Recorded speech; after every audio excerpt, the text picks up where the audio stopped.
Hello and welcome to today's webinar presented by Delubal Software. Today we'll be working in our structural analysis and design software, RFEM. The topic for today's presentation is ADM 2020 Member Design in RFEM. My name is Amy Heilig. I'll be your presenter. I'm the CEO of the US office and also a technical support and sales engineer, and we are located in Philadelphia, Pennsylvania. My colleague Alex Bacon will be your moderator, answering any questions you may have. He's a technical support engineer, also located in our Philadelphia office. If the control panel does seem to get in your way when you logged into this GoToWebinar, feel free to show or hide that with the orange arrow up at the top. We always want to encourage everyone to ask questions throughout the presentation. You can do so within the same dialog box. If by chance I don't get to all your questions, we will certainly send you a follow-up email afterwards. So I want to quickly go over the content for the next hour today, and we'll be working in a series of standalone programs as well as add-on modules. So to begin, we're going to create a custom extruded section in our standalone program Shape Thin. So this will allow us to import in a DXF file to calculate the cross-sectional properties. And then we're going to integrate this section into our FEA program RFEM, where we'll begin modeling our aluminum member structure. From here, I'm also going to utilize some fabric membranes for the aluminum structure, and we'll utilize the add-on module RF form finding, which will allow us to calculate the form finding shape of these fabric membranes and cable elements. We're also going to use our standalone program RWIND Simulation. So this runs a computational fluid dynamic analysis to essentially integrate this structure into a numerical wind tunnel. We'll calculate the wind loads, we'll integrate those back into RFEM for the static analysis. And finally, we're ready to run the full analysis in RFEM for the consideration of all load cases and combinations. From this information, we're going to get all of our member internal forces, our deflections, our support reactions. And then finally, we're going to utilize the add-on module RF-ALUMINUM ADM within RFEM to do aluminum member design according to the latest ADM 2020 standard. So I know that was quite a bit of information, but I believe as we work through this example today, it'll make a little bit more sense how all of these programs and add-on modules will work together. So let us begin in our standalone program Shape Thin. And where I'll begin is to import in under File, Import, a DXF file. So this comes from AutoCAD, and as you can see when I click the Open button for this DXF file, I have the ability here to activate the C over T parts. And you'll hear me say this quite often today, but this is the powerful thing about Shape Thin, that we can calculate these width to thickness ratios, so these C over T elements. And with that, we integrate this back into RFEM that allows us to also check local buckling of these custom extruded aluminum sections. I know there are some other programs out there that will of course calculate the cross-section properties, but something that may be a little bit more unique and powerful with Shape Thin is the ability to also again check local buckling with these C to T elements. So I can click OK through these dialog boxes, and now we'll be presented here with our drawing grid where I can just simply click here within the origin to get a background layer of this cross section. Now, it's not quite as easy as just clicking a button and calculating the cross-section properties. What we need to do is to create these elements that make up this section. And again, the reason why we have to do that is because this will allow us to calculate those width to thickness ratios as well that the program wouldn't be able to automate otherwise. But we have some helpful tips and tricks within this program that will allow us to do so. Under Edit, we have the ability here to set elements with the DXF template. And the first option is to set the center lines. So what this will allow me to do is to click two of these lines, and automatically the program will create the center line between these two DXF background lines. And I'm only going to do a quarter of this section because everything is symmetric. So once I get a quarter completed, I can use the mirror tool to kind of create the rest of the cross section here. So once we've set these center lines, the next step would be to set the elements. And I do need to define a material here.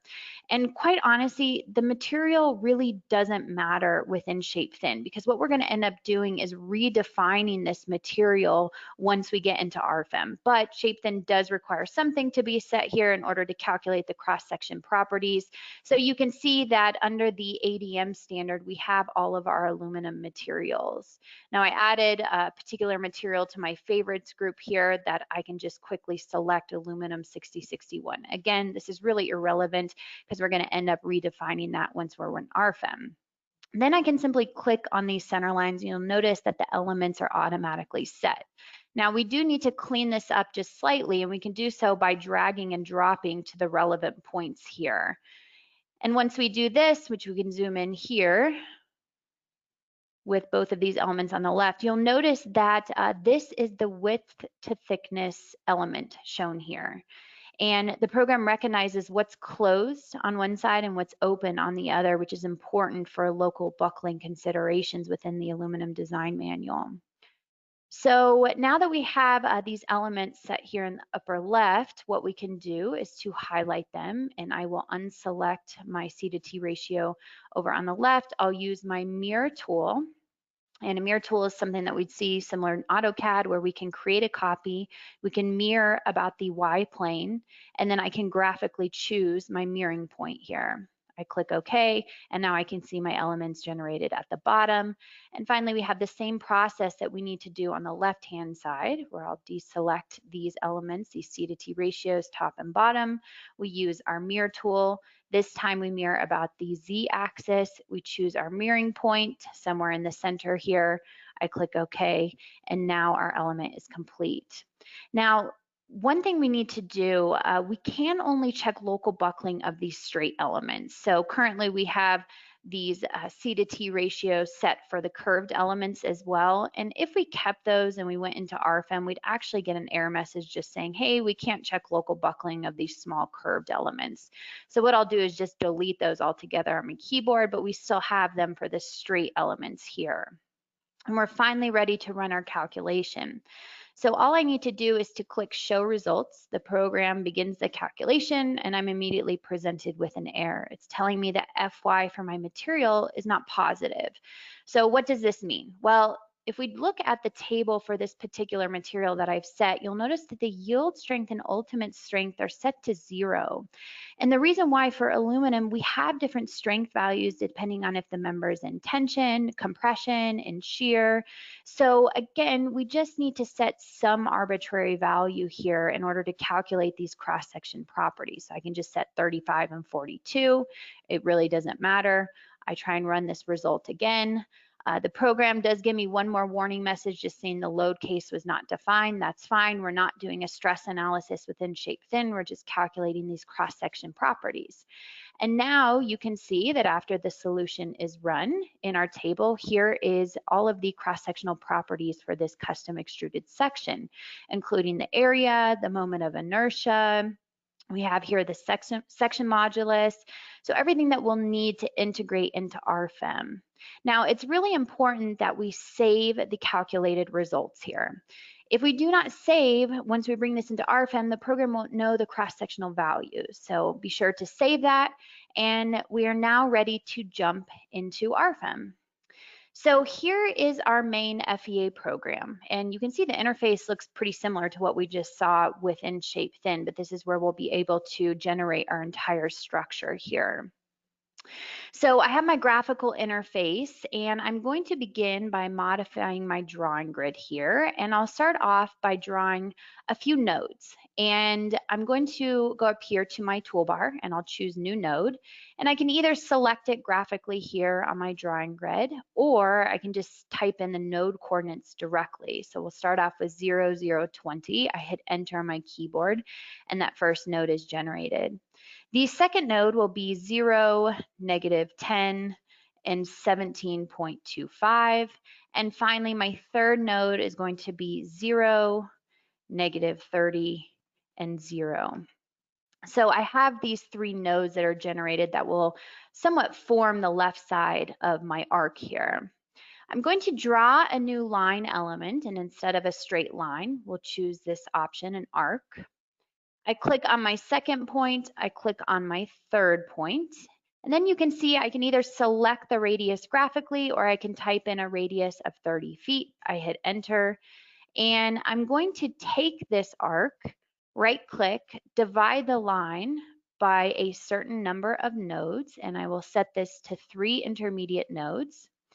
And the entire purpose of this is I'm going to take some of these node elements here and completely delete them. So all that I'm left with is just a series of nodes that are again going to form the left side of my, what will be my arc frame here. So I'm going to draw a new member now. And the new member will be the member type set to beam. And I want to generate a new cross section. So I visit my cross section library. And of course, we have all of the cross sections from the ADM standard, which we'll get into in just a minute. But for this first member, I want to integrate that custom extruded section from Shape Thin. So I can choose that with this button down here in the lower right-hand corner. And immediately I navigate to where my saved results are, and we see that custom extruded section. Now, just for your reference, if we tried to access one of the other shapes and we didn't save the results, we would see some type of error message such as this, just saying that, hey, you need to calculate and save the results. But for us, we went ahead and did that. So I click OK. Then we also need to set the material. Now, my material is already set, but likely if you're creating this section for the first time, what you would see here is maybe a steel or a concrete material. So we can always access our material database. And this looks familiar. We've already seen this in Shape Thin, where we can use our filters over on the left to navigate to aluminum, to the ASTM, and to the ADM 2020. And again, we have just about every aluminum material that you would need here. We can also take advantage of our search functions here to select the relevant material. All the material properties are given to us within this table format. So once we have the material set, I can click OK through all of these dialog boxes, and I can begin modeling my first series of members. And I'm just really snapping from one node point to the other here, and we'll finish at the top of the structure. Now, notice something also powerful about integrating from Shape Thin is that we actually get the rendered shape here. So I know with sometimes general sections, we're just kind of getting some type of blob outline here, but we'll actually be able to tell the orientation of that cross section based on the rendered shape. Now we'll also notice that these are a series of individual segments, and in reality, we'd like to design these as one continuous member. So what we can do is to highlight all of them, right click, and under member, we have the ability here to create sets of members. And this isn't going to modify the analysis. All this will do will to group these series together. And once we get in the RF-ALUMINUM ADM module, we can actually design this as one continuous member. So we'll see this set of member symbols. If we zoom in here, it's just a faint dotted line kind of grouping these all together. So we have the left side here. I'm going to highlight all of my elements, and I'm going to utilize my mirror tool. I'll create a copy. I'm going to mirror about the XZ plane, and I can mirror about the origin 0, 0, 0. I click OK, and now we have the right side to our arch here. Sets of members was also copied, so I don't need to worry about grouping those all together. Okay, so I'm going to take all of these elements with my selection window here, and notice that I'm selecting all of my elements except for my bottom two nodes, and there's a reason for this. I'm going to go up here to my Move Copy tool, and I'm going to create 4 copies in the global X direction of -16.5 feet. And I'm going to visit this detail settings here. Within the detail settings, I have the ability to create copied lines between my copy nodes. And even more so, I can assign a particular cross section to them. So I create a new member, and this dialog box should look familiar. We're going to create now what's called a truss member. So a truss will just internally apply a moment end release to the beam. And you can see under here, under the member hinge options, this is automatically grayed out because the program will apply this by default. And we do need to create a new cross section. So I go to my cross section library, and this time I'm going to choose a tube section. And within the tube section, you'll notice here that if we use our filter once again to filter to the ADM 2020, we have all of the relevant cross sections to this particular standard. And we scroll down here to choose a 6 by 6 by 0.375. Now I've already defined that aluminum material for my first beam, so I don't need to define it again. I just simply select it here from my drop-down box and I click OK.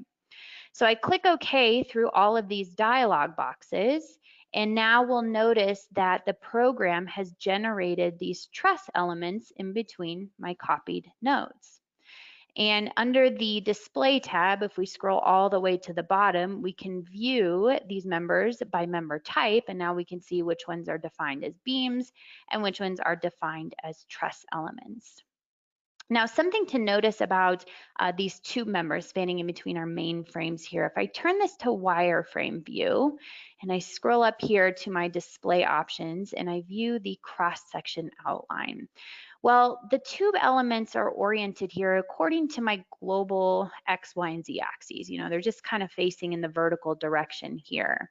But in reality, I'd like to see them somewhat angled to kind of follow this arc radius along the main frame here. So how do we adjust each one of these without having to manually do it?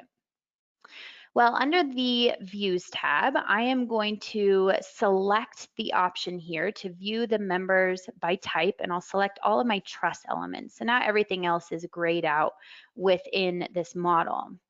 And before I select all of these truss elements, I'm going to create a node. And we previously saw how to create a node, so this should be familiar as well.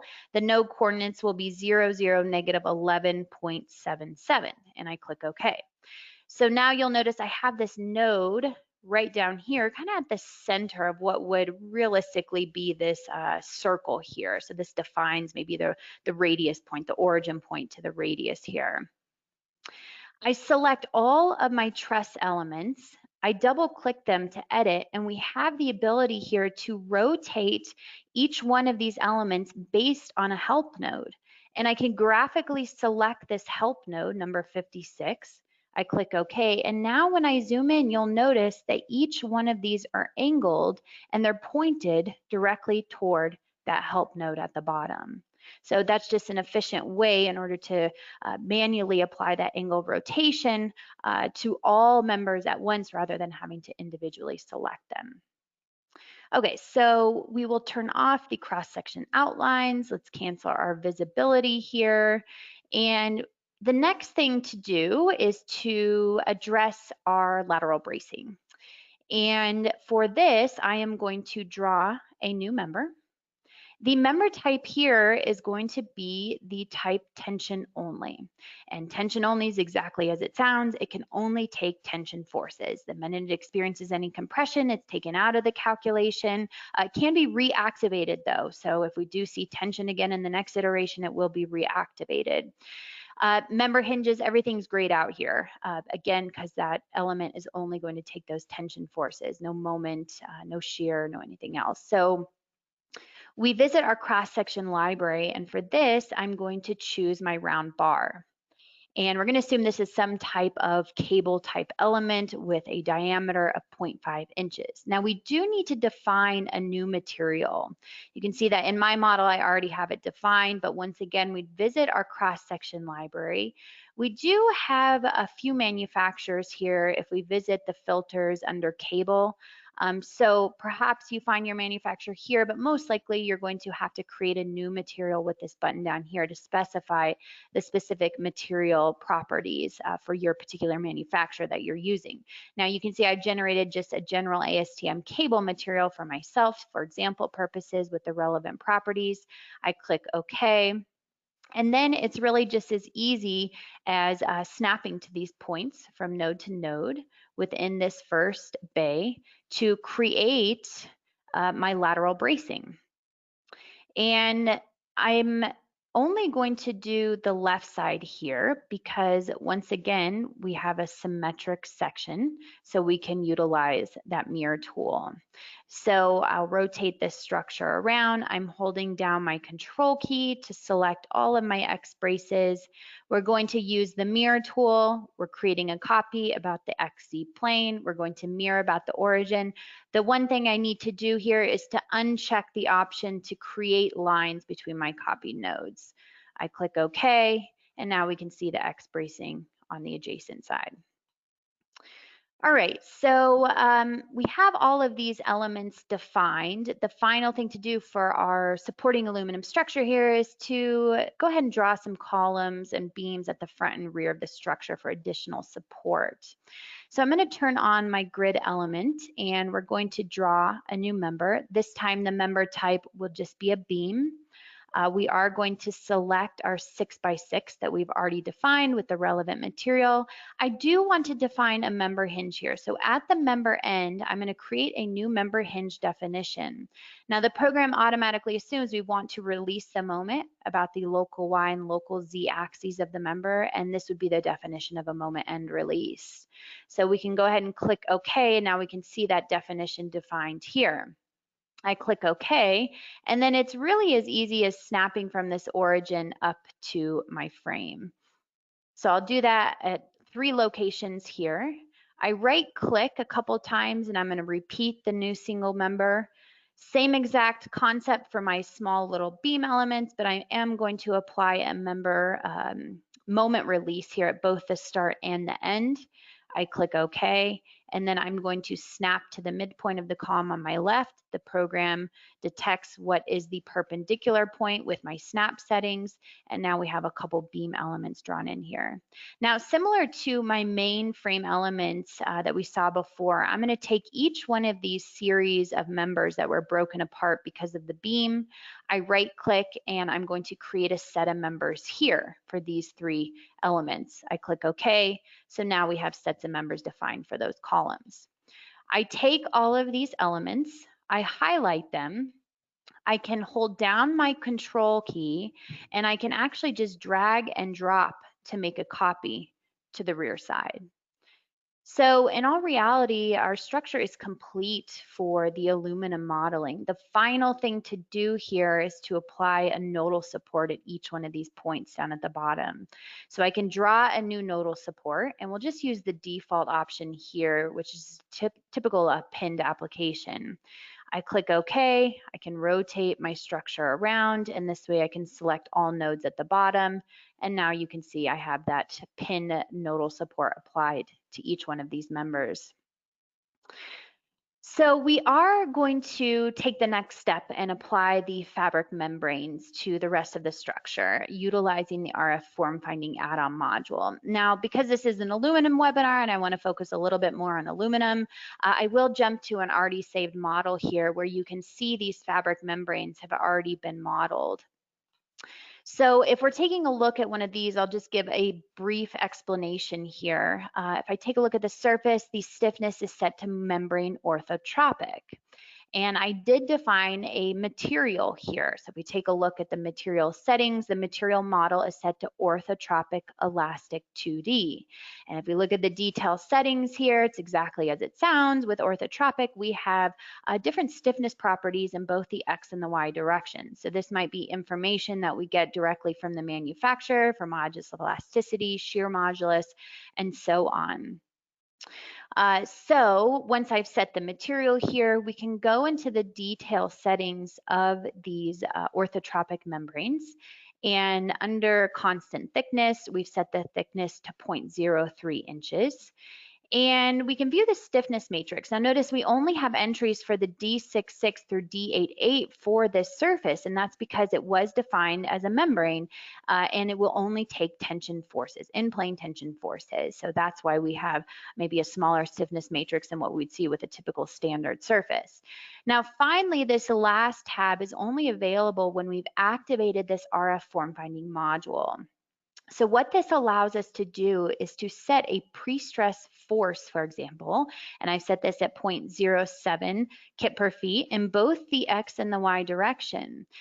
The program will automatically calculate the relevant form finding shape for me based on these pre-stress forces. So I click OK through all of these dialog boxes. That's just a brief overview. And I also have cable elements defined at the bottom here. And these cable elements define the boundaries here for my fabric membranes as well. Now the member type is set to cable. So this is a little bit different than our tension only members. And the reason why, if I go into these detail settings, again, utilizing the RF form finding add-on module, I have the ability to set a pre-stress force of 2 kips. And I can model this cable element completely straight. And the program, in particular the form finding module, will find the catenary shape for me based on these preliminary settings. So pretty powerful in the sense that we don't need to determine what the catenary shape is and model this manually. The program will do everything for us. The final thing I just want to visit in regards to the form finding, if we turn this into wireframe view, you'll notice that we have quite a few more nodes visually shown to us here, and there is a reason for that. So I'm creating a visibility by the selected objects here. And remember, we created those truss elements. Well, what I've done here is I've actually dropped this truss element about 6 inches or so below my fabric membrane. And then I have these rigid links connecting the truss element back up to the fabric membrane surface. And these are spaced at about every 1 foot, which is the length of my FE mesh. Now, what's so special about these rigid links, if I double click on them, they have a member hinge set here. If I look at the detail settings, I've actually released the translation at the top of these rigid links to allow the fabric to slide over those tube elements. So I have no restriction. They can just simply slide in those translation directions here. What else I've defined for these rigid links is a member nonlinearity, so that this member fails under tension. What this means is when the fabric has uplift, we're not going to see any connection between the truss element or this tube element and the fabric membrane. That bond will essentially be broken. But if we have downward deflection of the membrane, that tube element will catch the fabric. And this will make a little bit more sense as we view the deflected shape under the various applied loads. So I just wanted to briefly explain, what all of these various nodes are shown at these truss elements. So that was just to kind of tie in together the fabric membranes with the tube elements and giving us the ability here to apply these nonlinearities to take into consideration the true behavior. Okay, so if we cancel out of this visibility here, what we can do is to begin by running the form finding module. So that's the only so-called load case I have defined here, and that automatically pops up. And again, we are just taking those pre-stress forces from the fabric membrane and the cable elements to determine what the relevant shape is. And we still have this aluminum structure underneath the fabric membrane supporting the rest of those elements. So we can see the progress bar down here on the lower left as well. The program's just running through those iterations to find the relevant shape. So once we are done running the form finding process, we can see the relevant shape here. So our cables now have some type of catenary shape here. Our fabric membranes look accordingly based on that 0.0 kip per foot pre-stress value. So the next thing to do then is to move forward with the rest of our load cases. So I'm going to generate a new load case here. And the first load case will be set to dead load, and I'm going to activate self-weight here. The second load case is going to be a general snow load with the action category set to snow. Now, I will create a couple wind cases too, but I'm going to utilize RF-WIND Simulation, or our WIND Simulation, which is the standalone program, which will automatically create those load cases for us. So nothing to worry about now. We're just going to focus on these two load cases. So for our dead load case, we select it here within our drop-down box. And let's just say we want to account for maybe some additional dead load along these main frame elements. And we can do so with a new member load. And I'm going to apply this to the sets of members. And the sets of members just might be a little bit more efficient than manually applying to each individual member segment. We'll apply it in the global Z direction. The magnitude will be negative 0.08 kip per feet. I click OK, and let's go ahead and let's see. I guess I need to set my members first. Let me try that over again. So if we go up here to draw a new member load, there we go. I must have selected the wrong application. We'll choose sets of members in the global Z direction, negative 0.08. So you can either set the members previously if you have them selected graphically, or in this scenario, we will just select them after we've input in the load magnitude. So as you can see, I can click on my sets of members on the left-hand side. We also could use the mirror tool once again, but it's really just as easy to also click these sets of members on the right-hand side as well. So you'll notice that once we are done applying this member load to those sets of members, everything's shown graphically to us here. So moving on to the snow load. So we want to make sure the snow load is available to us within this dropdown, and this will be a surface application. So I choose a new surface load here, and the load direction is going to be in the projected Z direction. So what does projected mean? Well, at these locations where we have a little bit more of a steeper angle, we're obviously not going to see as high of a snow load at these locations as we would where maybe our membranes start to flatten out at the top. So the projected load will take that into consideration. We give it a magnitude here of negative 0.005 kips per square foot, something relatively small, and then we can highlight over all of our surfaces here graphically, and now we can see that projected load applied to the top of our structure. So we're now ready to move on to wind loads. And for this, of course, we can manually apply our wind loads, but I want to take advantage of our standalone program, RWIND Simulation. Under Calculate, we can see here RWIND Simulation, and this is just the integration dialog box between the two programs. And I will say I'm going to go over this rather quickly just for the sake of time, but I have done previous webinars that go much more into detail on RWIND, including all of the details for the input data. I go through the results in much more detail than what we'll have time for today, so certainly refer to our YouTube channel for that. But just to give you a brief overview, what we can do is to define the wind load directions we're interested in. So for example, we can choose 0 degrees and 90 degrees. And what this means is we'll have a wind load from the X direction as well as the Y direction. And under the wind profile, this just defines the wind speed that will be entering in this numerical wind tunnel for our structure. We do have a few standards integrated within this drop-down box. So you can see here the ASCE 7 is available, the NBC, the Euro code. So sticking with the ASCE 7, we would define some information specific to the standard, such as the exposure category. We could leave this as B. Maybe the wind speed is somewhere around 105 miles per hour for the basic wind speed. And then the rest of the factors, we'll just leave this as 0. Now you also have the ability to choose a user-defined option here where you can fill out the table of the wind velocity as a function of height. Under the second tab, these are our two load cases that will be generated. So notice load case 3 and load case 4, which will follow after load case 1 and 2 that I've already defined. Under the settings tab, we have some various default settings for most of this input here that we'll just go ahead and go with today for example purposes. But the one thing I do want to point out that we've recently added is this option here to keep the RWIND simulation results if the mesh is deleted. So what this means is if you're just making minor changes to your RFEM model, we have the ability now to keep the pressures, the wind pressures from RWIND simulation, where previously if we deleted the mesh in RFEM, our RWIND wind loads were also deleted. So this will be definitely a significant time savings if you're just making those minor changes.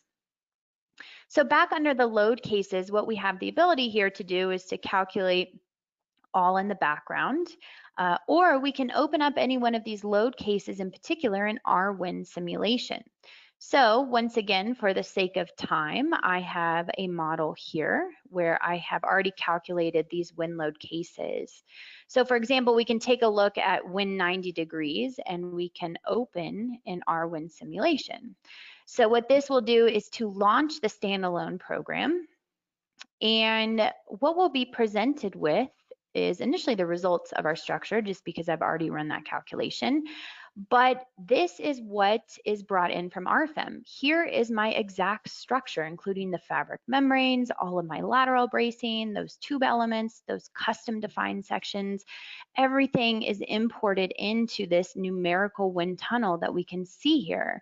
And the wind flow is going to be from left to right through this tunnel. So once we calculate the results, what we're presented here are the wind pressures on the structure. So I can actually hover my mouse over the different locations, and as expected, we see the highest wind pressures here where we have the wind entering from left to right. But as we move around the structure, we're going to see decreased pressures, and towards the back, we're going to see, of course, some suction. Now we also have different forces on the interior of the structure as well. So both can be accounted for within this wind tunnel. We even have some pressures here on our individual members. Now, a few other ways to view our results, we can view the flow field quantity. So what this is just the wind pressure around the structure, and we can grab this graphical view here and kind of slide that back and forth if we're interested not on the structure, but around the structure. Same concept for the velocity vectors here. So this is going to be the wind speed that is around our structure. We can see the color-coded format here in feet per second of how exactly that wind flow is moving around. And finally, everyone's favorite, which are the streamlines.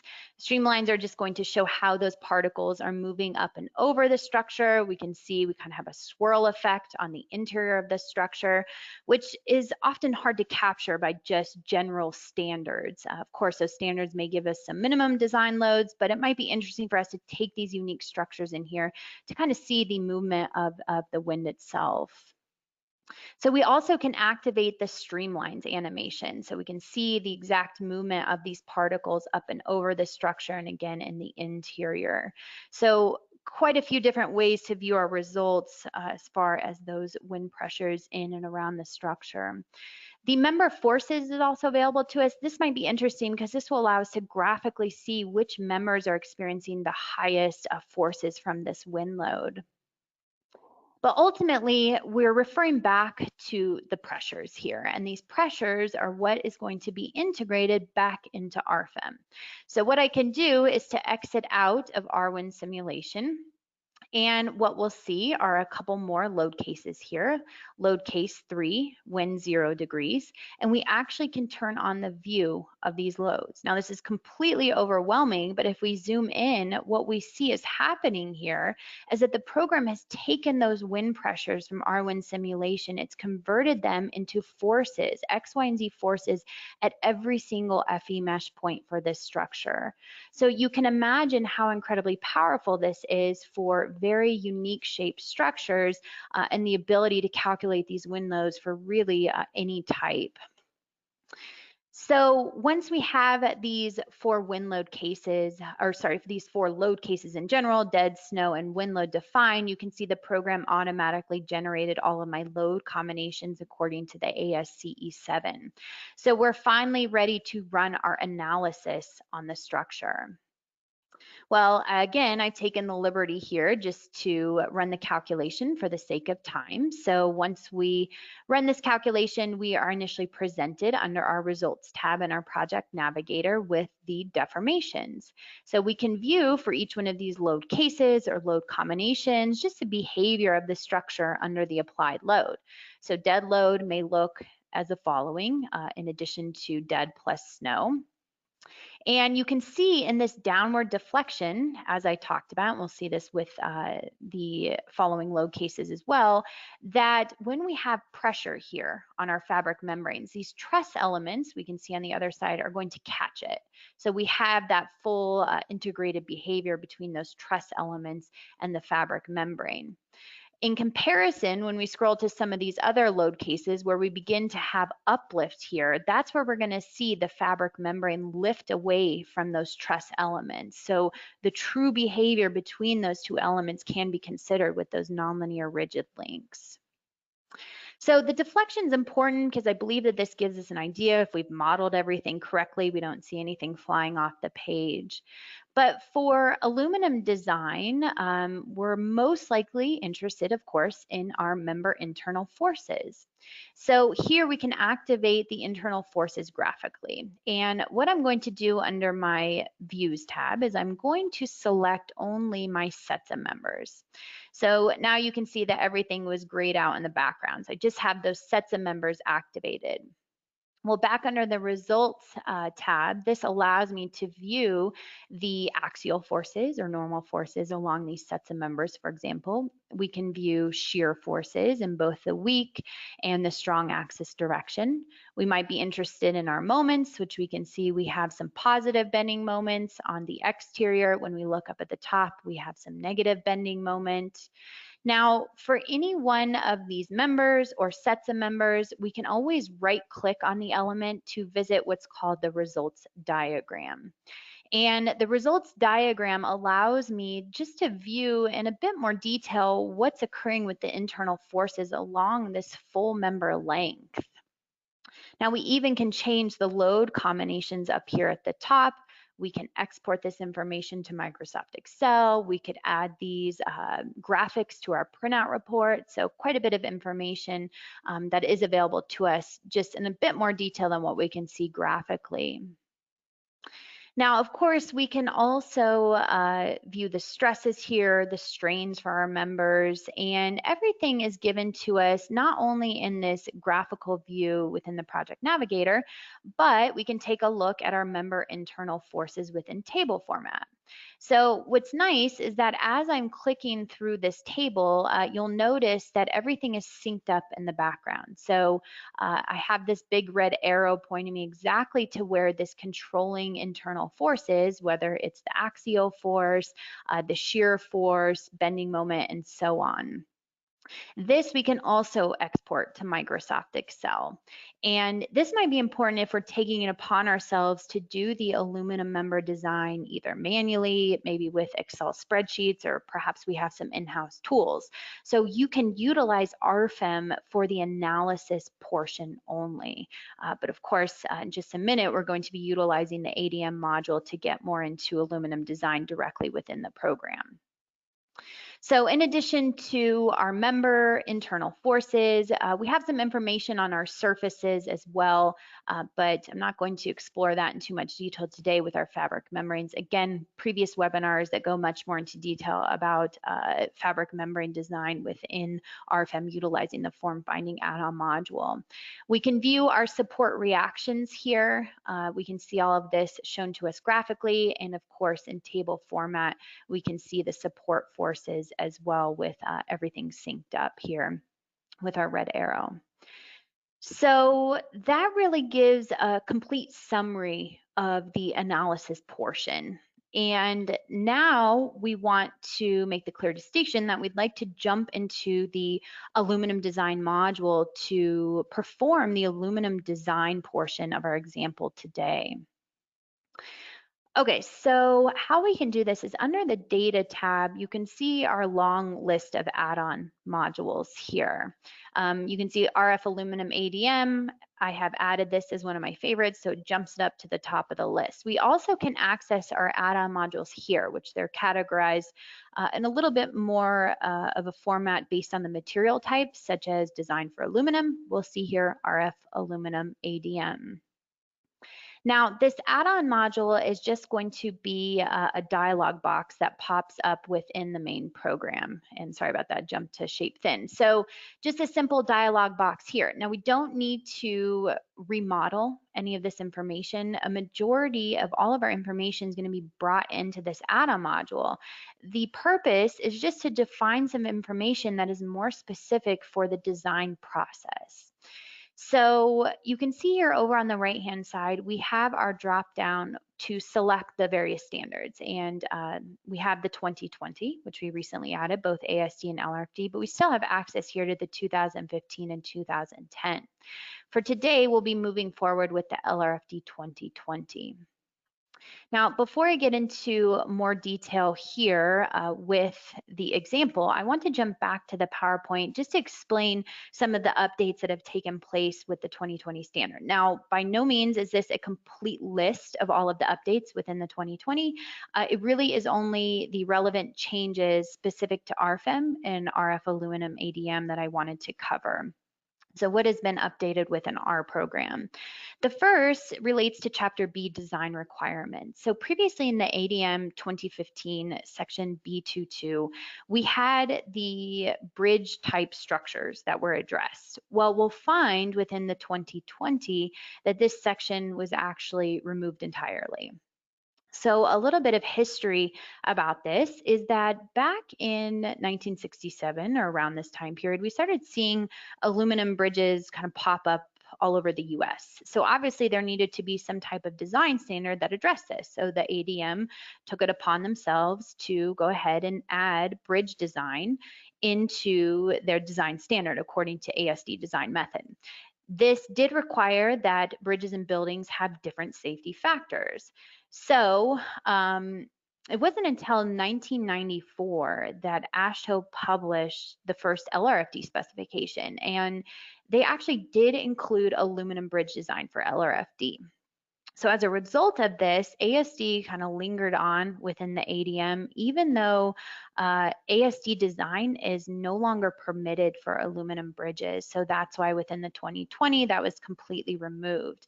So within the detail settings of the RF-ALUMINUM ADM module, if you are running the 2015 or 2010 ASD design, you will still see this option here to define whether it's a building type structure or bridge type structure. If you choose the ASD design for 2020, this option is now gone. So moving on to Chapter F for flexural strength, we have here the direct strength method from Section F32, and this all relates to local buckling. So previously in the 2015 ADM, this section F32 referred directly back to Section B555. So you can see over on the right-hand side, just a quick screenshot with that reference made here. So this required all elements within our cross-section to be classified under uniform compression or flexural compression. And the reason why is because B555 only addresses elements in flexural compression. So we kind of had to determine, which elements fell under which category back in Chapter B. Well, now with the 2020, you'll notice that all of these equations are listed directly within this section, F32. And although it looks more complicated, this is actually a huge simplification because we no longer have to go through each element and classify it as uniform compression or flexural compression, but rather the nominal flexural strength equations are given directly to us that we can apply to all elements. So simplification is shown here for that 2020. Also in Chapter F for flexural strength, we'll see some differences with the bending coefficient C sub B equation in Section F41. So looking at the 2015 equation, we can see this shown on the right-hand side. Now, when we compare that to the 2020, right below it, we can see obviously some differences here. Now, this equation from the 2020 comes from the Guide to Stability Design Criteria for Metal Structures and the 6th edition. So again, this is another simplification here where previously in the 2015 ADM, we had two separate sections with the C sub B factor, one for doubly symmetric shapes and one for singly symmetric shapes. Well, now for the 2020, we've combined both of those sections. We have one single formula here, and to account for that, we have introduced the R sub M variable, and the R sub M variable shown here within this equation will address singly symmetric members. And finally, within Chapter F, flexural strength, we have single angles from Section F5. So all of the updates within the ADM 2020 are consistent with the updates from the AISC 360 2016 manual.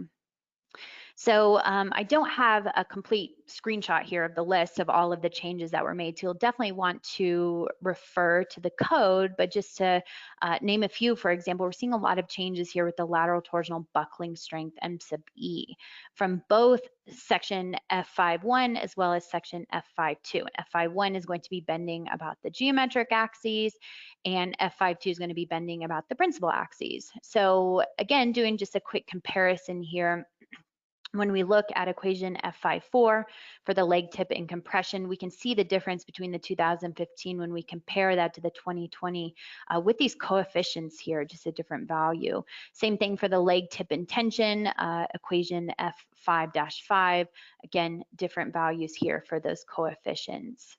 We're also going to see further simplifications in section F5.2. So this is for bending about the principal axes, for major axis bending for equal and unequal leg angles. So again, refer to that section. You'll notice the differences between the 2015 and the 2020. Okay, so what we can do now is to jump back to the aluminum module and begin just the rest of our input here for our member design. The first thing I want to do is select the members that I'm interested to design. So under my views tab, let me view here just the members by type. And we're going to select everything except for those rigid elements. We'll go ahead and hide those. So for example purposes, I'm only going to design these 5 members here, just a short list on the right-hand side. Now my sets of members, if you remember way back when, we generated those sets of members because we have the ability to design them in this add-on module as one continuous member. So once I've defined my members for design, I'm going to choose my LRFD load combinations for consideration of my ultimate limit state design. And we also have the ability here to check deflection. So I can choose my ASD load combinations and move those over to the right-hand side. And it's really just as easy as moving down this list here. So under materials, the aluminum 6061 was brought in from RFEM, no changes there. Our cross section, same concept. We have our custom extruded section, and we have our tube element, again, brought in from the main program. The intermediate lateral restraints, this is not applicable to our box type sections today, but this would be any top or bottom flange bracing in the lateral directions. Under effective lengths, this is essentially stability design. So only our members are listed here. And we have buckling about the strong axis, we have buckling about the weak axis, and then we have lateral torsional and flexural torsional buckling. Now each one of these has the relevant effective length factor K, as well as the effective length factor times the unbraced length. Everything defaults to the full member length here. Now for a typical tube type section, we're probably not so interested in lateral torsional buckling. It's not a concern, so we can maybe uncheck all of these options. For example purposes today, I'll just continue to show you just essentially what this looks like and how our input data will vary. So with lateral torsional buckling for our beam elements, notice that with the lateral torsional buckling strength N sub E, we have the ability here to design it either according to chapter F or an eigenvalue analysis.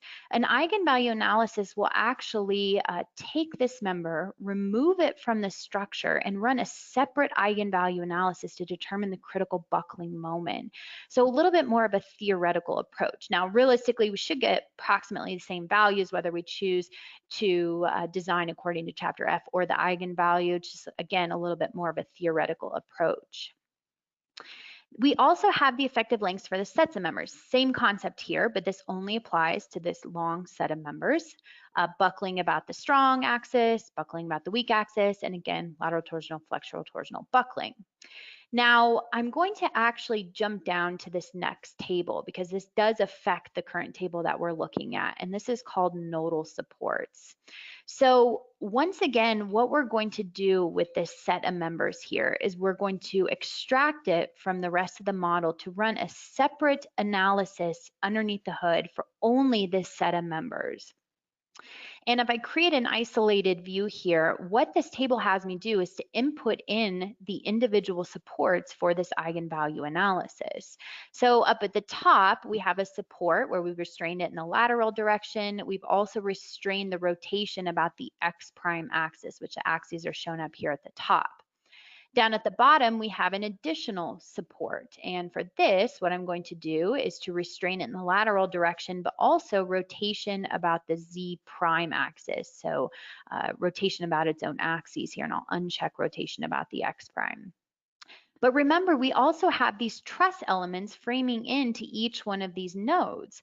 So what we want to do here is to select each one of these graphically, and I can select them here back in the main program RFEM. And finally, our last node here. And for these, all I'm going to select here is a lateral restraint. So now we can see each one of those individual nodes set here for that set of members. If we jump back to the effective lengths, notice a lot of this information is now grayed out because the program's going to refer back to the nodal support table here in order to calculate the lateral torsional, flexural torsional, weak axis, unbraced lengths, effective length factors, and everything related to that with that eigenvalue analysis. Now, strong axis buckling is not addressed by this. So if we kind of pull this down, we see here we actually have this column framing up here, which is going to give us a little bit more capacity than the full member length here. So this is a little bit longer than 10 feet. So what I'll do is just to manually override my unbraced length here for my strong axis direction to about 27.20 feet. Moving on to member hinges, if we had any member hinges along this sets of members, we could define that here. Serviceability data will allow me to check my deflections. So what I can do here is to choose my member, and I will select my members graphically. So we can design the same members or even different members for serviceability within the same case. And we also can check our sets of members if we're interested in checking deflection for the sets of members. I click OK. Notice everything defaults to the full member length, which will be related to the limiting deflection ratio. We can set a pre-camber. We also set if it's a beam or cantilever. I'll show you in just a minute where we can set that limiting deflection ratio for those serviceability checks. Before we do, I just want to visit this last table here, which is parameters for members. For this, this will refer to the tensile strength according to Chapter D for our members. And in particular, Section D32B states that if tension is transmitted by fasteners or welds through some but not all of the cross-sectional elements of the member, well, then we should use the effective net area. And the effective net area equation is actually given in this section in this standard, and it depends on A sub n, which is the net area of the member shown here, as well as the eccentricities of the connection. And ultimately, we use these variables to calculate the effective net cross-sectional area, which is used for the tensile rupture according to section D2B. So we don't have that scenario here, but I just wanted to quickly explain what that was all about. Finally, before we run our calculation, just to visit the detail settings here. So remember I said that this is where you would find that bridge versus building structure if you were designing according to the ASD 2015 or 2010. You do have the ability to change the local buckling method here according to Chapter F. By default, this is set to the weighted average method, but we have the direct strength method and limiting element method also available to us.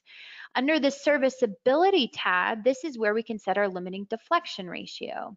And currently this is set at L over 360, but for this tent structure, let's say we're not entirely interested in larger deflections, we don't have any finishes, this isn't really a building susceptible to human perception of large deflections either, so we can decrease this to maybe L over 180.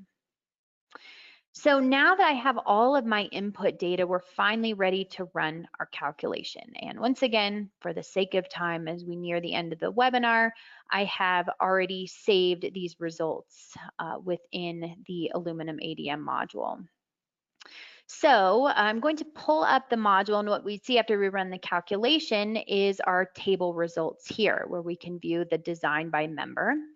And you'll notice as I scroll down through this member, again, everything is synced up. What else is powerful is showing this red arrow here for the relevant check. And each one of these members is going to have all checks from the standard shown to us. So for example, if we're looking at member number 559, we have the cross-section checks for compression according to chapter E, bending about the y-axis, biaxial bending, and so on. All of the relevant variables are shown to us here, as well as the references. Now, if you remember way back when, we have this custom extruded section, and I was talking about the local buckling abilities. Well, if we expand this tree here, sure enough, here are all of our elements that are classified for local buckling according to chapter B. So again, incredibly powerful here in order to check the local buckling of these custom sections. We also can view the design by sets of members. So same concept here. We're viewing just all the information. Remember, for each one of these members and sets of members, we also did that eigenvalue analysis. So we have the ability here to view the mode shape. So if we scroll around to view the mode shape of this particular set of members, this would be related to the lateral torsional buckling analysis. The program pulls out that member from the rest of the structure. So pretty powerful in what we can do there as well. Now, we can also take all of these members. I know it's a little bit overwhelming, so if we're just really interested in the max design ratio for each member, we can use our filter options here. And we'll see that serviceability is controlling for many of these, while stability analysis is controlling for several others. And ultimately, we're getting our max design ratio here of 0.35, which we have our green smiley face because we are well below 1.0 here. Remember, all this information you can export to Microsoft Excel just at the click of a button for further sorting. That includes here a material takeoff list if we wanted to export that to Microsoft Excel as well. Now, all of this information is shown graphically here. So just to lastly touch on this, we're within the RF-ALUMINUM ADM module. We're just viewing our results graphically here back in RFEM. So you'll notice that we can turn on our ultimate limit state here just to view for each one of these members what that design ratio is.